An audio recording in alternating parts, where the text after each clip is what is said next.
Reflections in Time is made possible in part by support from the UNO Alumni Association, fostering a legacy of alumni giving since 1913.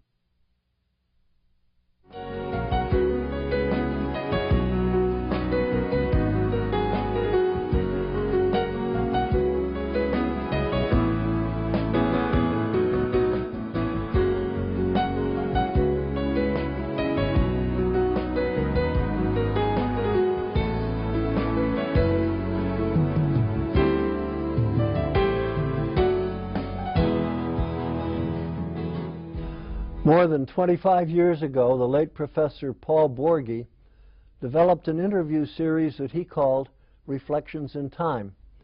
It was intended to preserve some of the history of the University of Nebraska at Omaha by recording experiences of faculty and others who contributed to its development.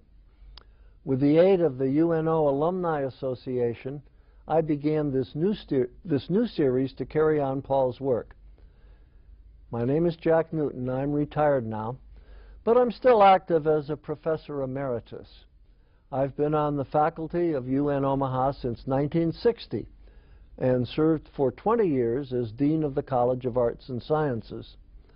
I worked closely with Professor Borghi in the development of his original interview series, and I can think of no more fitting tribute to him than to continue this work. Well, it's a very nice, bright day in late January. The year's 2005, and I have in the studio this afternoon my guest, Professor Brent Bowen, who's director of the Aviation Institute. Brent, welcome. It's really good to have you here. Thank you for inviting me. Well, we're going to talk a lot about an interesting topic this afternoon. Let's begin, though, by talking about you. Not that that isn't interesting, too, but our main topic, of course, is the Aviation Institute that you direct. But let's begin by telling us a little bit about your background. Where'd you grow up? Where'd you go to school? What's your educational experience? How'd you get interested in aviation? Well, certainly. I became interested in aviation very much like a lot of kids do. They know somebody that was involved in aviation, or they build model airplanes, or do both, but usually it's through some personal involvement. My uncle was a distinguished flying cross winner during the Korean War, and hearing some of his flight experiences and training and learning to fly heavy aircraft and fighter jets was very exciting to me. So that's really where my interest in aviation started. And you grew up where? This was during my time in Durant, Oklahoma, just on the Texas border, about 90 miles north of Dallas, Texas. My parents were both college professors. My father was a dean, was a psychologist at the local university there, and which had an aviation program. So really? Actually, I was enticed to aviation at the local college before going on to actually study something else at Oklahoma State University. So you got your first degree, your bachelor's degree at Oklahoma State? That's correct. At Oklahoma State, I was preparing primarily for a career, I thought, in law or banking or relating both, and not aviation. However, I participated in the aviation program at Oklahoma State University in their flying club called the Flying Aggies. And I did that to earn my pilot's license on a non-credit basis, and did not intend a future career in aviation even at the time that I finished my undergraduate degree. And I was going to go straight into grad school, and I applied for and was admitted to a joint law and MBA degree program at Oklahoma City University. And upon moving to Oklahoma City and discovering the opportunity to fly in a local individual's airplane, my interest started changing to aviation. And it really changed the entire course of my career intentions at that time. So your undergraduate degree was in what area? It was actually in public affairs, Okay. with a minor in business and most of the pre-law curriculum that was typical at the time. Yeah. And I actually started the coursework program for the MBA, the joint MBA and law degree at Oklahoma City University. And the joint curriculum had you start the business graduate courses the first semester. So I started those courses, and while in them, I had an idea to start an aviation business. And during my first semester of graduate school, I did start an aviation business at Wiley Post Airport in Oklahoma City. I did not go the second semester of graduate school and start the law coursework. And I did continue part-time, though, in the MBA program. And about 4 years later, while starting a business and running it full-time, I finished the MBA degree after about 4 years of attempting to do it. Was what you learned in the MBA program helpful in the business? You know, it really was helpful. I had coursework in marketing, in management, and finance that was very helpful to this entrepreneurial startup business. Yeah, well, now you've talked about it being an aviation business. Exactly what was it? What did you do? I basically originally started out as an aircraft manager. In a city the size of Oklahoma City, you would think there would be lots and lots of private aircraft available for individuals.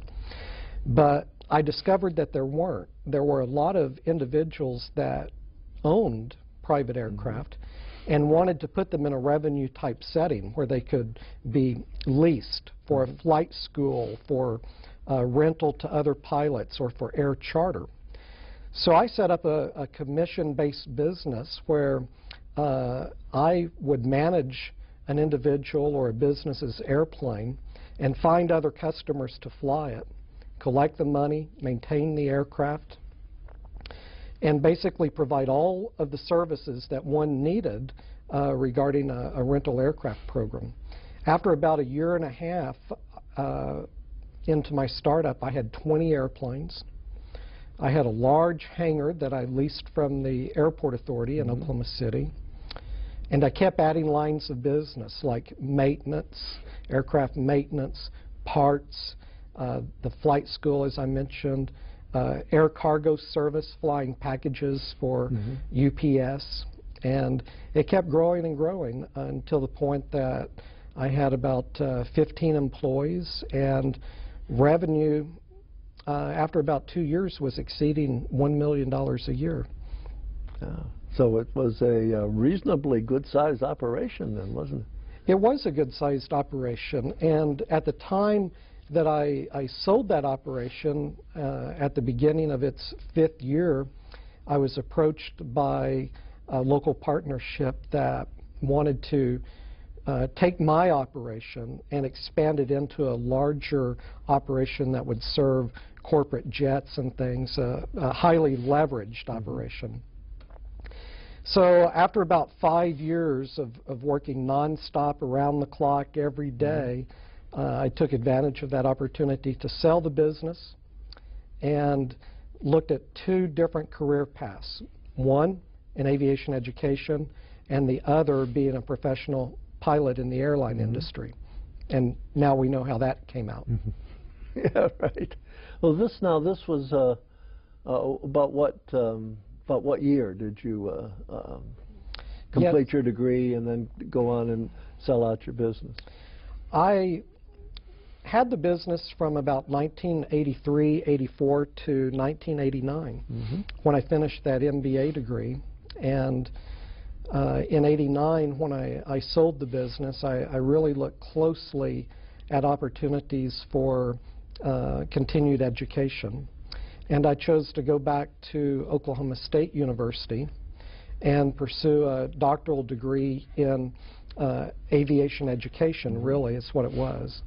And I was there for 2 years pursuing the coursework for that program. Now, was that fairly uncommon that a university would have a program like that? Or? It's very uncommon. Oklahoma State University, since it had a large aviation program for more than 40 years, had faculty members that had courtesy appointments in the College of Education, and they participated in the College of Education's doctoral program. And the doctoral program had a number of required core education classes, but you could specialize in any area that had a graduate degree. And since there was a graduate, a master's degree in aviation there at Oklahoma State University, I was able to actually get this aviation specialization on my doctoral transcript. Oh. And there's only been 2 places in the country that you could do that.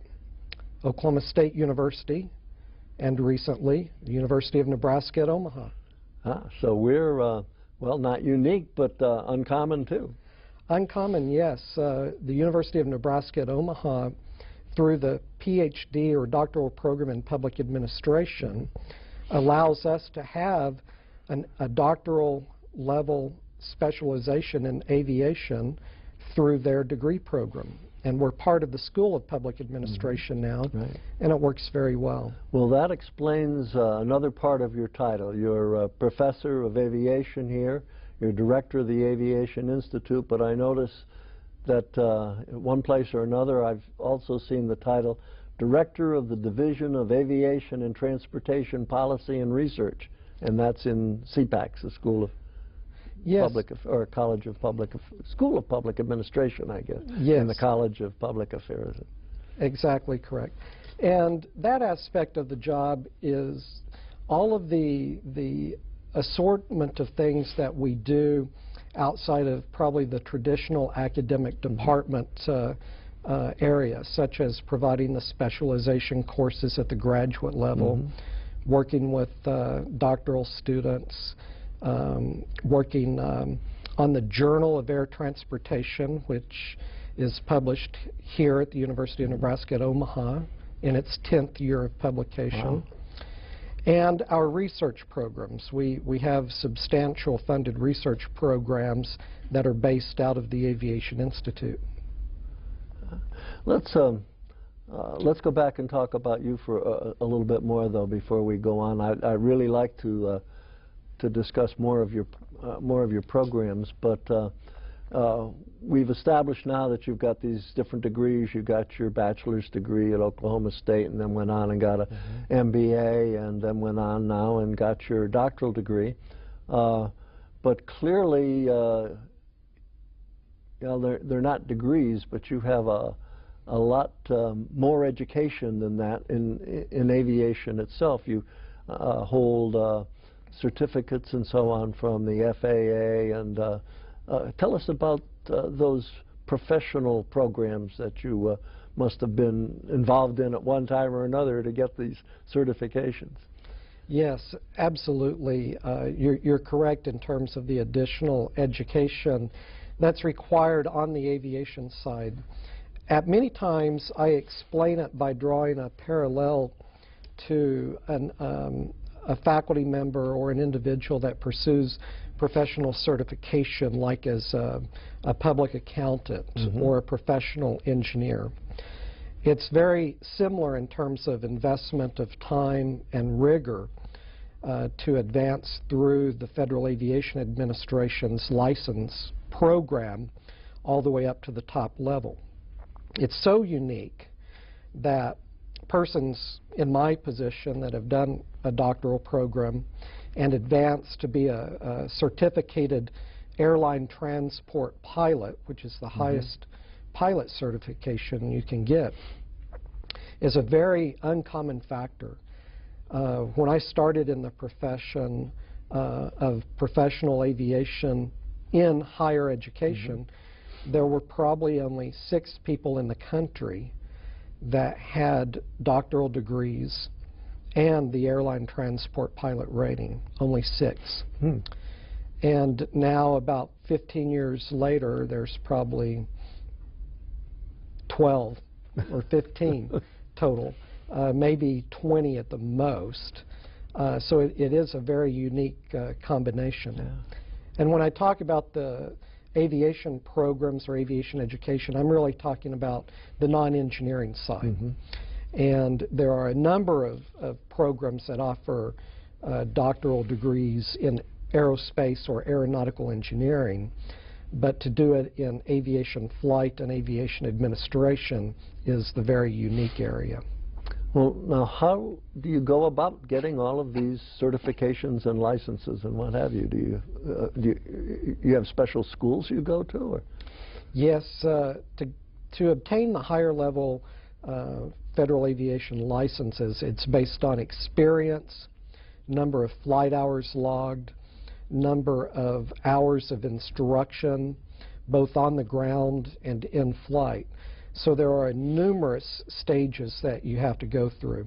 And each time you complete one stage, you actually have to take examinations from the Federal Aviation Administration, written examinations, just as a professional engineer does, and practical examinations, which are actually in flight with an aviation flight examiner. So you sit there in on the flight deck and there's somebody behind you watching everything you do? Absolutely. And to get to the level of airline transport pilot and certified flight instructor, which is also the appropriate license to have in this career path, you probably have to do that about 10 to 12 times. You have to go through those exams and certifications. How did you find time to do all that and still do all the other things that you've done? Well, it's very interesting. When I started the business that became so consuming, I did maintain my flight certificates through currency by flying any opportunity I had. And I built up a number of flight hours by flying as it related to my business, so that by the time I sold my business, I had the necessary hours and credentials and ratings to go into the airline industry as a full-time career pilot. So it was a tough battle. It takes a minimum of 1,500 hours in flight to qualify for the airline transport pilot rating. But you're not, and this isn't just flying little single-engine aircraft around. This is flying major equipment. Well, it is. My background, for example, to be an airline transport pilot for the airlines, you have to do that in multi-engine aircraft, which I did. Generally, you have experience in turbine aircraft, which could be turbine propeller-driven or jet aircraft. And I've had experience in both of those, like at the corporate aviation level. So many times you hear that the major source of pilots is the military. Yes. And that wasn't part of your background. Is it fairly uncommon for people to follow the path you did? It has been uncommon historically, but that's a changing demographic. Actually, one of my most significant disappointments was that I did not get to pursue an Air Force flying career. I wanted to pursue that. I very much wanted to apply for entry to the Air Force Academy, but I was barred from doing that because of my eyesight. At the time, the military would not consider you for a pilot's position unless your eyesight was perfect and uncorrected, and thus I didn't qualify. But it was good enough for the commercial pilots. It is good enough for the commercial pilot end. And actually now the Air Force will allow a certain amount of visual correction to be a pilot, but not the case at the time I was exploring it. That's interesting. Well, let's talk about you coming to UNO. What year was that? When did you arrive here? I arrived here in 1992. It was a kind of a very interesting path that I came here from, because I had heard in my first year of employment about the University of Nebraska at Omaha. I was at Wichita State University at the time. And I actually met one of our long-standing administrators here, Dr. John Farr. Sure. Came to our National Association of College Aviation Professors to recruit faculty. And I met him while he was recruiting faculty to come to Omaha. And of course, having just accepted a position, I was not inclined to pursue a change. And after, about the 1 year that UNO spent preparing, and then the 2 years of operation that was experienced here before I came, after those 3 years were gone, and my predecessor, Bill Shea, had announced his retirement, Bill called and said, "Brent, why don't you come interview for my job that I'm retiring from?" I said, no, I like what I'm doing here in Wichita, the air capital of the world at the time, and so I refused to apply for a job to come here. But we finally got you. They finally got me. Actually, very much at the last day that the search for a new director was on, John Farr called and asked me if I was going to apply, and I said no, and he said, "Well, why not?" And I said, "Well, I like what I'm doing." "Well, fax me your resume, and maybe nothing will come of it." So I faxed it in, and they ultimately selected a pool of candidates to come to Omaha to visit, and reluctantly I came to Omaha and interviewed. And I was very excited at the results. I was very excited by the program and the community support for aviation. And ultimately, after they invited me, I did accept the opportunity to come here. Well, the Aviation Institute was very new at that time, as you've mentioned. It was. A few years old. It was. It was only a few years in existence. About a year had been invested in developing the Institute. It was a perfect example of community response to a need at the university, whereas local members of the business community wanted to start an aviation program here in Omaha. None had ever existed, and they were willing to initiate the funding for it and to test it to see if it worked. And the first 4 years of operation was funded entirely by the generosity of the local business community. If I remember correctly, Chuck Durham was heavily involved in that, wasn't he? Yes, I would refer to Mr. Durham as the lead founder of the program, because he did, the idea was inspired by him.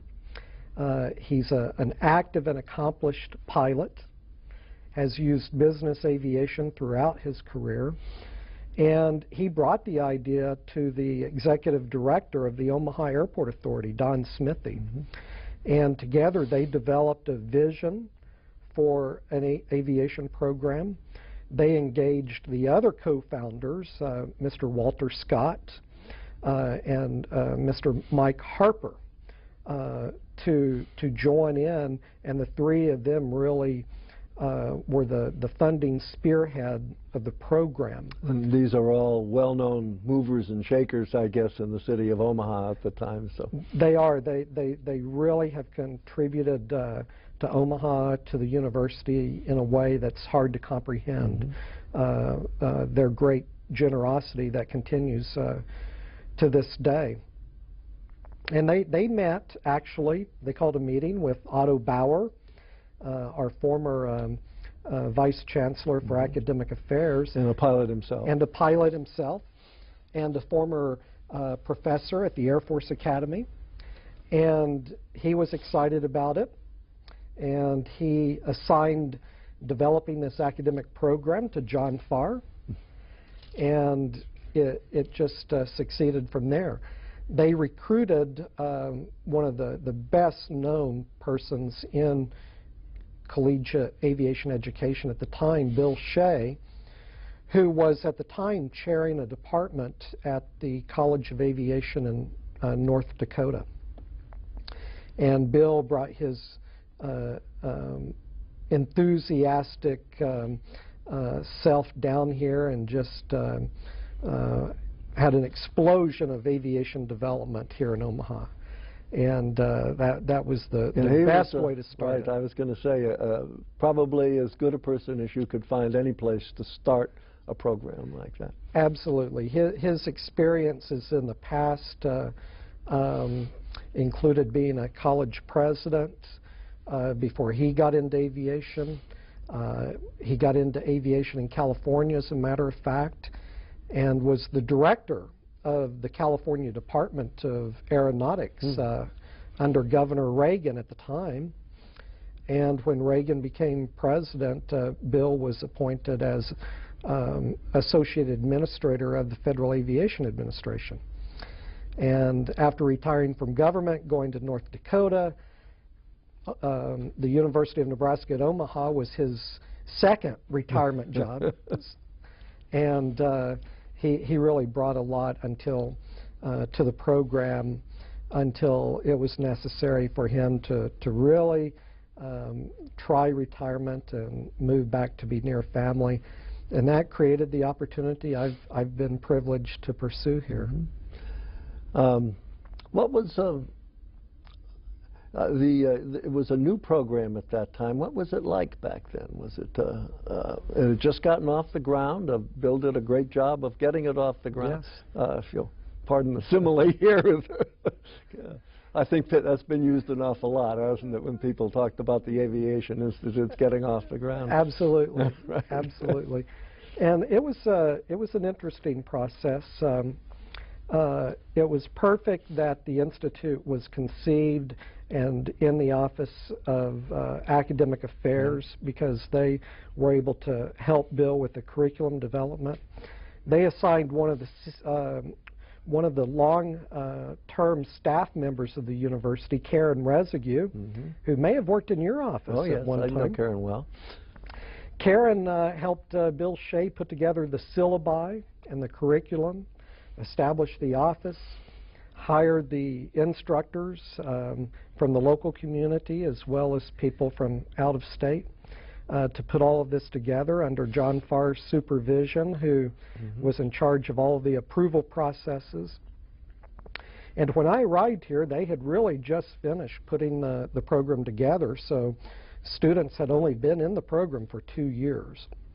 Was there a very clear-cut sense, though, of where you were going, what programs you were going to develop, and or was that part of your mission when you started out here, is to figure out what we're going to do, where we're going to go from here? Well, they had started a very substantial professional pilot program and engaged in the training of professional pilots. That was well established. I pretty much brought the aviation administration to the program, and I've had the pleasure of leading the development of those courses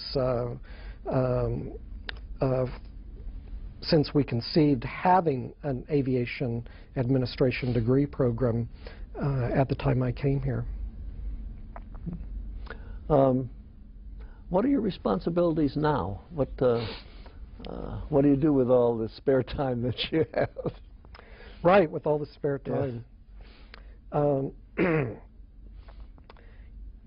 Currently, the Aviation Institute has approximately 25 employees, and that's when you add up the full-time faculty, full-time staff, student workers, graduate assistants, flight lab staff.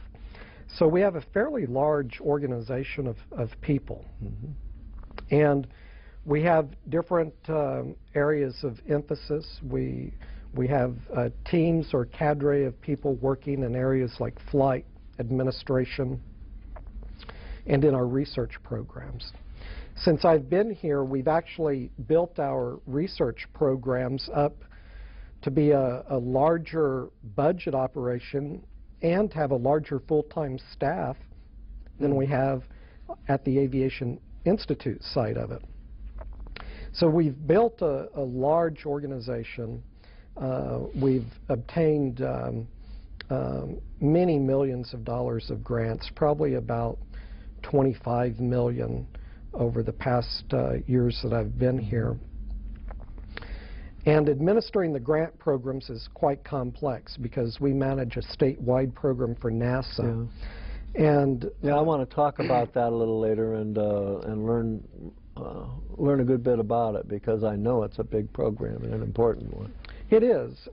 And in addition to that, as I mentioned earlier, we have one of the leading journals in aviation education here, published here, the Journal of Air Transportation. How did you happen to acquire that? How did that, did it start up here? Did you bring it here? Or how did it start? I had been investigating the idea of starting an academic journal before I came here. And after arriving here and looking for different opportunities to fund the development of a journal, we were able to get grant programs established that helped fund the development of this journal until it could get to a self-sustaining point of operation. So we started it here. We established a worldwide board of editors that represents many of the top scholars in non-engineering based aeronautics. And it's been probably one of the most rewarding activities that I've been associated with here. And it's now in its 10th year of publication. Wow. And does it have a pretty big circulation? Or? Like most academic journals, it's not huge. A few, 100 or more libraries, several hundred aviation programs, and then a dissemination base that's worldwide because of our editorial board. But it actually just took a huge leap forward in terms of circulation because it was picked up by the organization called ProQuest, which used to be the University of Michigan Microfilm Services, and became ProQuest, which is the world's largest database of academic information, and we're now part of that. Oh, that's great. Is it a self-sustaining program now, or do you still depend on external monies to keep it going? It's sustainable in terms of actual cost of printing and shipping. The level of sustaining has not yet been reached to cover the staff cost. Sure. So our grant activities do continue to fund the staffing needs of the journal at this time. This ProQuest opportunity I mentioned, though, does include license fees that will come back to us based upon the number of articles that are downloaded and used online. And we see that as a potential financial enhancement that may take us to the point of full sustainability. You sell advertising, or? We don't sell advertising, no. Like many academic journals, we want to provide something that's free of any bias that could be associated with industry advertising. It's very much an academic journal, scholarly, blind refereed journal. And our target is really to get it in the libraries where aviation programs are, and in the hands of policymakers and decision makers in aviation so that they can benefit from the latest research in our field. Now, you mentioned that it had a bit of an international circulation. Do you get many articles submitted from other countries, or is it mostly a United States operation? The majority of it is United States, but I'm very pleased and proud of the fact that virtually every issue includes one or more articles from the international community. As a matter of fact, we developed, at the time we were developing the Journal of Air Transportation here, under a grant from the federal government, I worked with the Soviet Union's former leading aviation university to start an academic journal there, which was a new idea to them. And we actually started the journal here at UNO, and the Journal of Aeronautics at the former Soviet Aviation University in Riga, Latvia, simultaneously. And because of that, we've had a large relationship with people from the former Soviet geographic area, from Europe. We've expanded into Asia and the Middle East. So we have just a widespread board and base of authors. Do you work at all with the people in our sister university in Germany? Where is it? Braunschweig, yeah. Yes. No, we have not. The reason is they do have an aeronautics program there. Right. It's an engineering program. Oh, okay. And we work primarily, when you're talking overseas, we're working in the area of aviation economics, policy, pilot training, and things such as that. So we've never developed that relationship. But we have maintained a sister relationship with Riga Aviation University, now an independent country with its own system of higher education. And I'm actually on the scientific board of governance for that university. Interesting. Well, I mentioned Braunschweig because I visited there once, so maybe 15 years or so ago, and I remember they had flight simulators, and they were working on some navigational stuff, and it was very interesting. I have no real background in aviation myself, but I did work for a while in the aviation psychology lab at Ohio State, and so I knew a little bit about what I was hearing when they talked to me. Excellent. Yeah.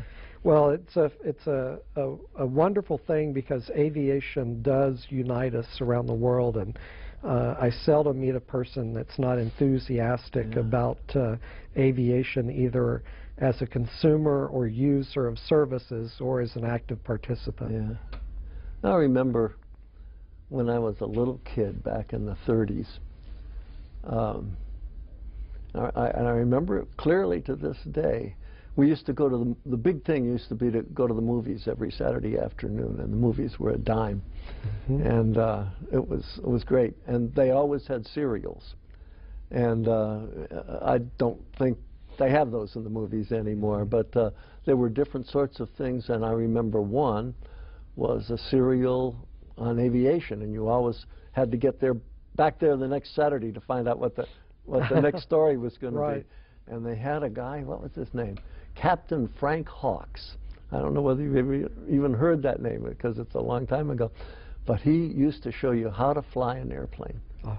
And it was really great. It was, you know, he'd take you on board and show you what the different controls were for and how to read the instruments. And that was fun. And the kids used to, well, I don't know, I was probably 8, 9 years old and got was really exciting. I probably would have gone into aviation myself if I'd kept it up. I'm sure that probably inspired a lot of young people to go into aviation at the time. You know, we have a history of aeronautics in the University of Nebraska system that goes back that far. One of the early scholars in aviation education and a pioneer in curriculum development was the late Frank Sorensen of the Teachers College of the University of Nebraska. And I have actually read some of his materials that were developed to teach ground school to high school students. And they were written in the end, in the late, well, in about the 1939, 1940 era, just prior to World War II. And he actually won a national commendation for his work on bringing young people into aviation before and during the war. And he really maintained our aviation program in our university system all the way through 1970. Well, several things I want to be sure that we have a chance to talk about here before our time is up, and it goes a whole lot faster than you expect it to. You're probably best known nationally for your work on the National Airline Quality Rating. Can you tell us a little bit about that, how you got into it, what it is, how did it start, and how come all these, you get on to the big television shows like Good Morning America and so on, telling about what you've done and which the best airline is, and how does it work? Well, it's very interesting, especially for people in the academic community that understand the term publish or perish, and how that relates to this, I'll explain. But as a new faculty member at a research-oriented university, Wichita State University, where the National Institute for Aviation Research is located, I had the opportunity to start their first non-engineering aviation program in aviation management. And in my search of topics for research investigation, I was actually looking for factors that could be used in evaluating airports or airport-based business firms, and I was unable to find the types of information I wanted, but I found a multitude of factors on the airline industry. And so I switched my interest to looking at the airline industry, brought all of these factors into play. I identified about 87 factors that could be considered in evaluating the airline industry, and basically developed a formula to apply that, which could result in a specific rating for each airline. One of my colleagues at the university, Dr. Dean Headley, who is a specialist in measurements and statistics, helped me take my formula and put it into action. And in a very casual setting one day, a reporter from the Wichita media came to see me and said, well, what's going on here in aviation at the university? And I mentioned this, and I mentioned something else, and I mentioned my obscure research study that was being published in a academic journal. And he said, well, that's really interesting. Let's do a story on that for the news. So he came back a few months later when we had the results of our study and did an interview and took his interview to the network and asked ABC if they wanted to do a feature on the airline quality rating. And we started out the next 2 years releasing our results through Good Morning America. Because of its large audience. They were very interested in it. And then after the first 2 years, we had a media consultant take us to the National Press Club in Washington, D.C. And in the subsequent 12 years that we've been doing it at the Press Club, We now have an annual media audience that varies between 50 and 75 million people. Wow. That see this airline quality story every year. That's great. And it's good for you and good for the university here, too, to it is good get for their the name university. in the papers every... We were told by the media consultant that in terms of national news stories, we were second in the University of Nebraska system, second only to Husker football. So I don't mind if UNO gets that distinction and keeps it. It's worth over $1 million a year in PR and advertising value to the university, Great. we've been told. Wonderful. Let's, well, as long as we're on the topic of some of the research work that gets done, and let's talk about the. You mentioned that bring in very substantial amounts of money from various agencies, many of them federal, I presume. Let's talk a little bit about that. I know that you have this NASA space grant. Maybe we could start with that.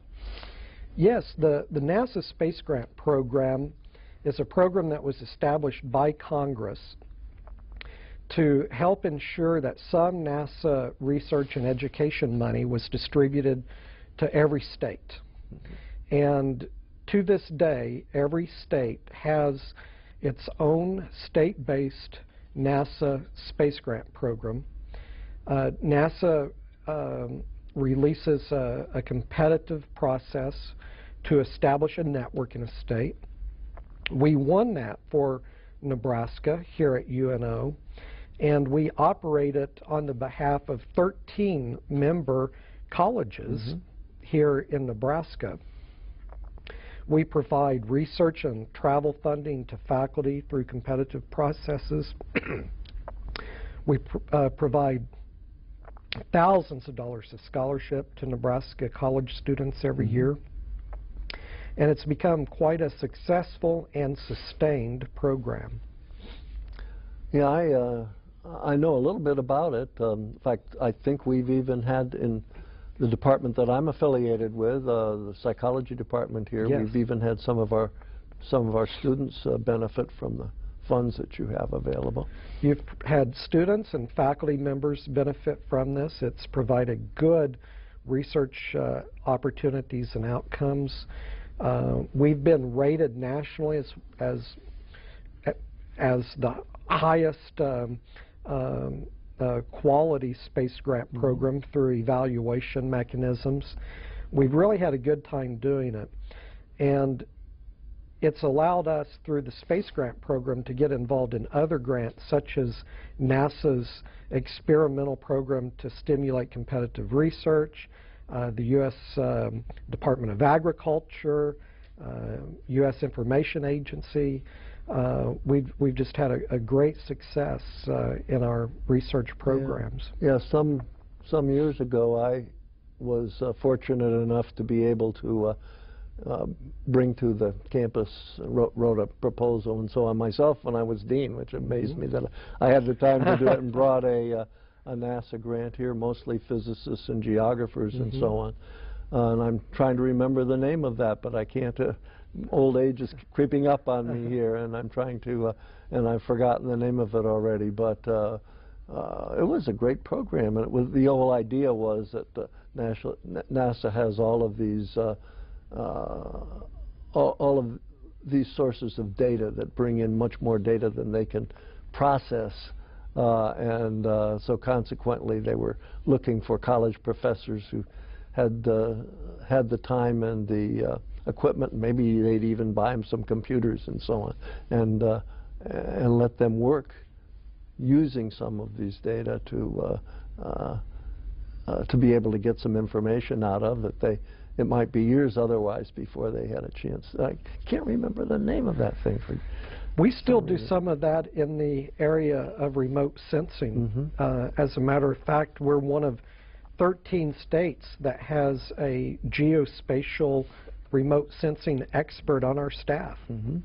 That staff position was funded as a result of our NASA grants. Carissa Vlasic, a former graduate student here, serves in that capacity now as one of our team of about 5 full-time employees working on grant work in addition to the faculty. You know, we had some of the some very early remote sensing stuff going on in our geography department here, and it's fascinating stuff. Huh? It is fascinating.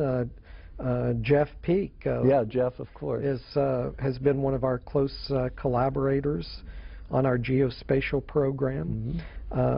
We've had a grant from the National Science Foundation to buy an airplane to equip as a remote sensing platform, where the National Science Foundation paid for the airplane.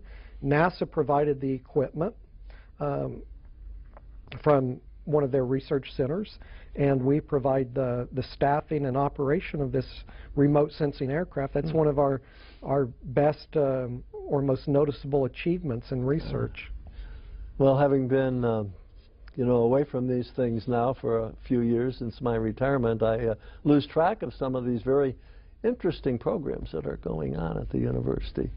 My interest and to some extent expertise was in the field of instruments, and as I mentioned, I worked for a while in the aviation psychology lab at Ohio State, and the field was in aviation psychology generally, but aircraft instrumentation and so on in particular, and then went for a while to work for the electric boat division of General Dynamics, and we were doing the same thing but in submarines, and there are a lot of similarities between airplanes and submarines. Absolutely. And so we had a major grant through the Army Navy Instrument Program. I don't even know whether that exists anymore, but we were working on what at the time we were calling a contact analog display, where was the analog of contact flight or contact navigation of the submarine. If you had a little window in the submarine and could look out at the sea ahead of you. And this was, of course, the same thing going on in the Air Force that eventually ended up in the development of the head-up display that you see in fighter aircraft and so on now. Yes, and there continues to be outcomes from that cutting-edge work that was done that's still being applied. For example, we have a faculty member in the Aviation Institute, Dr. Scott Terry, that's working on the small aircraft transportation system, which actually takes some of those techniques that ended in a heads-up display and is incorporating them in higher-tech displays for small aircraft, for light trainers' personal aircraft. And part of that national program is looking at how you can most accurately display information in a real-time environment that makes a cloudy day look like a clear day. Yeah. It's fascinating stuff. I'm way behind the times in it now, but I remember at the time we were still using, well, this was back in the 50s, so you can imagine we were using television sets with vacuum tubes in them and things like that. Right.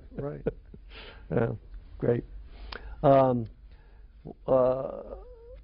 there other sorts of, well, we have only about 5 minutes left, actually 4 minutes left, I think, and so we don't have a lot of time, but is there anything else you'd like to talk about in the way of research, grants, contracts, that sort of thing that you may have going on in the Institute? Well, certainly there are a few things I'd like to specifically mention are some of the unique programs we have for students. We have, excuse me, how many students do you have enrolled in the program now? At any given time, we have about 500 students enrolled in classes. Okay, I just wanted to get that in. But go ahead. that's about 300 people because some students take more than one class. And we provide some services that are very unique. Having these grants here allows us to give a lot of research fellowship dollars to students. We've had great success with the generosity of the community in developing scholarships through our foundation. We have a flight lab operation that provides flight simulation for students at no charge. And that's very unique among aviation programs. And we're always looking for ways to give value-added services and higher technology to our students. And that's been one of the great successes that our grant programs have done, is by creating more opportunities, so many more opportunities for our students, that is really not equaled at any other similar college. So I'm very proud of the fact that we can do that. We're constantly trying to expand our capabilities in flight simulation, and presently we're trying to raise funding to buy an even more advanced simulator for our students to use in their academic program. I'll have to come over and take a look at these. That was another field that I worked in, was simulators, and developed simulators, submarine simulators, and it was kind of interesting stuff. I'm sure it's quite similar to what you see today, just perhaps a little changes in the instrumentation. Yeah. I was concerned with validating these things. Do they really teach you anything useful? And so we'd have people go under different kinds of simulation and then test them out and see whether they learned anything that's transferable to the real world. We're still doing that same research today. Yeah, yeah, it's fascinating stuff. Well, we've talked about a couple of people here that have been important to the program. We talked about Bill Shea, we talked about Otto Bauer and John Farr, we've talked about Chuck Durham and some of the other folks that were instrumental in starting things up with the Aviation Institute. Anyone else you'd like to mention before we sign off here in a minute or so? Well, most definitely our long-standing faculty member, Colonel Denny Atchison. Oh, yeah, great person. Recently retired, has emeritus status with us. He was a founding faculty member, inspired me and others to succeed. And he had an Air Force background. Aviation, yes, right. Distinguished Air Force background. Right. And certainly one individual that merits a lot of recognition here. Well, Brent, it's been great having you with us this afternoon. I want to thank you for taking the time to come over here and share some of your thoughts and some of your experiences with us. It's been a lot of fun for me. I hope it has for you too. Thank you. It's a pleasure. And I want to thank our audience for joining us today in a visit with Dr. Brent Bowen, longtime professor of aviation and director of the Aviation Institute at UN Omaha. We've been taking a look at some of the history of the university as seen through the eyes of the people who've made that history. This is Jack Newton, inviting you to join us again in the series we call Reflections in Time.